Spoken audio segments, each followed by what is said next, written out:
예수님과의 산책. 오늘은 교황과 황제의 대결로 일컬어지는 간호사의 굴욕에 대해서 말씀을 드리고자 합니다. 간호사의 굴욕은 중세기 교황과 황제 간의 권력 다툼으로 발생한 사건으로 교회사에서 매우 중요하게 다뤄지고 있는 사건입니다. 1077년 1월 28일 신성 로마 제국의 하인리 4세 황제가 자신을 파문한 교황 그레고리오 7세를 만나기 위하여 이태리아 북부 카누사 성으로 가서 용서를 구한 그러한 사건을 말합니다.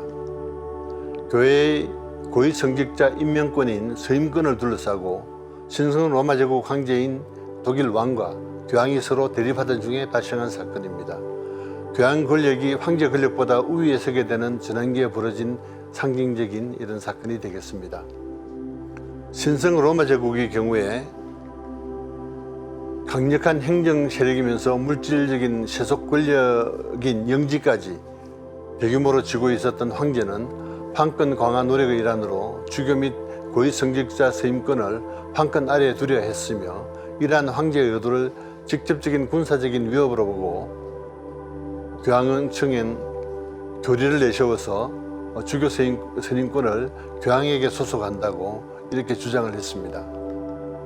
1973년 쿠린의 대수도원의 개혁적인 수사이자 교회 내부에 부패가 만연한 가운데 가장 청렴하다고 평가받는 hildebrand 수사가 교황 그레고리오 7세로 등극하여 초임 초기부터 성직자의 결혼과 축첩을 금지하는 것을 시작으로 성직자 집단 내부의 도덕적 정화 작업을 펼쳤습니다.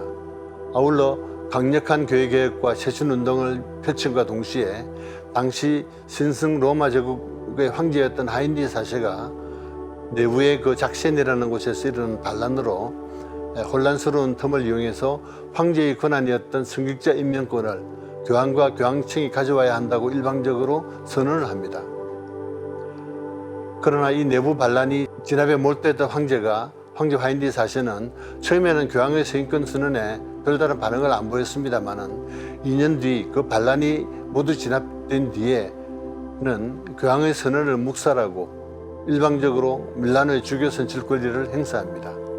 교황은 즉시 황제를 파문하고 황제를 따르는 귀족이나 사제도 파문하겠다 하고 경고를 합니다. 중세 유럽에서 교황청으로부터의 파문이라는 것은 단순히 황제 한 명을 비종교인으로 만들고 끝나는 것이 아니라 국가의 존재 자체를 교회가 인정하지 않겠다는 뜻으로 황제로부터 교회의 수호자라는 자격을 박탈한다는 의미가 있습니다. 황제에 대한 전대미문의 이러한 조치는 미사에 참여하지 못하면 구원을 받을 수 없다고 생각하던 신성 로마 제국에 엄청난 충격을 주었습니다. 황제와 갈등을 빚고 있던 일부 제후들은 황제를 제거할 명분을 얻게 되고 1년 안에 황제가 교황으로부터 사면을 받지 못하면 황제를 폐위하고 새로운 황제를 선출할 것이다 하고 새로운 결의를 하게 됩니다. 황제 하인리 4세는 계속 교황에 대적하고자 했으나 이미 많은 독일 귀족들은 그에게서 등을 돌렸고 새로운 황제를 초대할 움직임이 있기 때문에 상황이 자신에게 불리하다 이렇게 판단을 하고 어쩔 수 없이 교황에게 용서를 구할 처지에 놓이게 됩니다. 1976년 겨울 교황 그레고리오 7세는 하인리 황제가 이탈리아로 오고 있다는 소식을 듣고 교황은 황제가 자신을 몰아내려고 오는 것이다 이렇게 잘못 알고 한때 두려워했는데, 이때 황제와 악연이 있던 카누사 성의 성주인 백작 부인 마틸데는 교황을 자신의 성으로 초청하여 안심을 시키고 황제의 공격에 대비한 피난처로 삼게 했습니다. 백작 부인 마틸데는 그레고리오 7세 교황을 지지하여 당시 교회와 이탈리아를 황제로부터 지켜내었고, 그 공로로 그녀의 유해는 산 베네딕트 수도원에 안장되었다가 1648년 영광스럽게도 성 베드로 대성당으로 옮겨 안치되었습니다. 성 베드로 성당에는 4명의 여자 동상이 있는데 그 중에 한 사람이 마틸데 백작 부인의 동상입니다. 마틸데는 황제와 교황 간의 권력 다툼이 정점에 다다랐던 11세기 이탈리아 북부와 중부 지방을 다스리던 투스카나 공국에 태어나서 불과 6살 때 상속자가 되어 그 공국을 통치하게 되었습니다. 당시 그녀가 다스리던 투스카나 공국은 지리적으로 황제의 영토와 교황령의 중간 지점에 끼어있는 완충 지역이었습니다. 한편 황제 하인리 4세는 교황의 파문 조치로 승승 로마 제국에서 자신의 입지가 점점 줄어들고 선제국 국가들의 이탈 기미가 보이자 교황에게 용서를 구하기 위해 이탈리아로 떠난 것입니다. 황제는 수도사들이 입는 거친 옷을 입고 신발을 신지 않은 채 자비를 구하는 고해자의 모습으로 1077년 1월 25일 눈이 겹겹이 쌓인 카누사 성문에 도착을 합니다. 교황은 먼담을 거절하였으나 황제는 성문 앞에서 금식을 하며 계속 교황에게 용서를 청합니다. 하인리 4세 황제는 이때 가위와 빗자루를 들고 사흘 내내 참회의 눈물을 흘린 뒤에야 교황의 발에 입을 맞추고 파문을 면할 수 있었다고 하는데, 가위는 참회의 뜻으로 머리를 자르겠다는 의미이며 빗자루는 교황의 매를 달게 박혔다 하는 의미라고 전해지고 있습니다. 성직자의 기본은 용서를 하는 것이므로 교황은 결국 3일 후인 1월 28일 황제를 성 안으로 들어오게 허락하였고, 그날 밤 마틸다와 황제는 함께 교황이 집전하는 미사에 참석함으로써 황제에 대한 교황의 파문은 사실상 종결을 보게 됩니다. 이 사건으로 세속의 권력에 대한 교황의 권력이 항구적인 승리를 거둔 것은 아닙니다. 카누사에서는 황제 하인리 4세가 굴욕을 맛보았으나 황제는 독일에서의 권력 장악에 성공한 후에는 다시 로마를 탈환하여서 교황을 폐위시키고 복수를 합니다. 그리고리 7세 교황은 폐위된 뒤에 로마를 떠나 나는 정의를 사랑하고 불의를 미워했기에 유배지에서 죽는다 라는 말을 남기고 이듬해 망명지에서 설설히 객사를 합니다. 카누사의 굴욕이 세속 군주가 굴욕을 맛본 대표적인 사건이라고 한다면 14세기 초에 있었던 아나니 사건은 반대로 교황이 황제로부터 겪은 지역적인 사건입니다.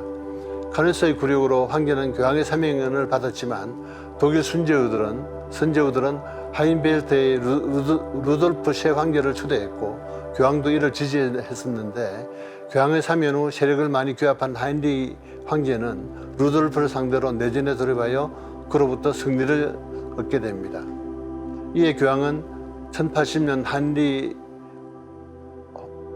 황제를 다시 파문하고 그의 폐위를 선언합니다. 그러나 이번에는 하인리 4세 황제가 내전에서 승리하여 귀족을 굴복시키면서 파문은 아무런 효과를 발휘하지 못합니다. 독일 내에서 권력 장악에 성공한 하인리 4세 황제는 1080년 다시 이탈리아 원정을 통해 카누사 성주 마틸다를 공격하여 그 세력을 무력화시킵니다. 하인리 황제는 다시 로마로 도착한 후에 3년간의 노력 끝에 1084년 3월 로마 탈환에 성공을 합니다. 로마가 정복당하자 그리고리 7세 황제는 산트안젤로 성으로 피신을 하게 됩니다. 황제는 교황 그리고리 7세를 폐위시키고 라벤나의 주교 기베르트를 교황 클레멘스 3세로 하여 새 교황으로 옹립한 후에 자신은 1084년 3월 31일 클레멘스 3세가 집전하는 대관식을 통해 정식으로 신성 로마 제국 황제에 다시 오르게 됩니다. 산안젤로 성에 은신한 그리고리 7세 교황은 남부 이탈리아 지배자 로베르에게 도움을 요청하였으며 1084년 5월 로베르가 이끄는 군대가 로마로 진격해 오자 하인리 4세 황제는 전투의 필요성을 느끼지 않고 즉시 독일 쪽으로 퇴각을 해서 전투는 끝나지 않았습니다. 로베르의 군대가 로마로 진입하여 저항 세력과 전투를 벌인 끝에 교황 구출에는 성공하지만 이 전투로 방화와 약탈이 재앙되어 로마의 피해가 극심했으므로 로마 시민들이 크게 분노하여 황제에 대한 악감정이 폭발합니다. 과격하고 급진적인 개혁으로 원성이 높았던 그리고리 7세 교황은 로마 시민들로부터 불임을 받아 1085년 쓸쓸하게 망명지 살레르노에서 객사를 하게 됩니다. 하인리 4세 황제는 반란으로 황폐된 제국을 재건하는 한편 귀족들의 반란을 무릅쓰고 시민과 하청 기사들의 권리 신장을 위해 노력하여 하급 기사들과 백성들로부터 지지와 존경을 받는 황제가 됩니다. 여백작 마틸다와 교황 우르바누 2세는 은밀히 하인리 4세의 반대파를 규합한 후 하인리 4세 황제의 장남 콘라트를 선동해서 반란을 일으킵니다. 그러나 이 반란은 쉽게 진압되었지만 그러나 1104년 차남인 하인리 5세가 다시 반란을 일으키면서 하인리 4세는 결국 폐위되고 감금당하면서 그것 또한 불행한 말년을 보내게 됩니다. 훗날 종교개혁이 일어난 시기에 하인리 4세는 프로테스탄트 측으로부터 독일의 수호자이자 난폭하고 억압적인 캐톨릭 교황에 맞서 싸운 위대한 황제로 이렇게 칭송을 받고 있습니다. 결국 주교 서임권은 후대에까지 분쟁이 이어진 끝에 교황청에 반납되어 지금까지 계승되고 있습니다. 그래서 가톨릭교 입장에서는 전투에서는 졌지만 전쟁에서는 이긴 상황이 되었습니다. 역사적으로 카누사라는 이름은 세속 권력의 기독교를 향한 굴복이라는 상징으로 카누사로 간다라는 독일어 나흐 카누사 게헤는 항복, 굴종 또는 복종을 하는 수치스러운 언어로 사용되고 있습니다. 이 말은 19세기 후반 독일 프루시엔의 오토 폰 비스마르크 혈혈제상이 가톨릭 교회에 대항해 이른바 문화투쟁을 벌일 때 독일은 로마 교황 등 외세에 굴복하지 않고 문화적 종교적으로 독자적인 길을 갈 것이다 라는 뜻으로 우리는 카누사로 가지 않는다. 다시 말하면 나 카누사 게헨 비안 리트 라고 연설하여서 카누사는 또 더욱 유명해집니다. 이상으로 오늘 말씀을 마치겠습니다. 대단히 감사합니다.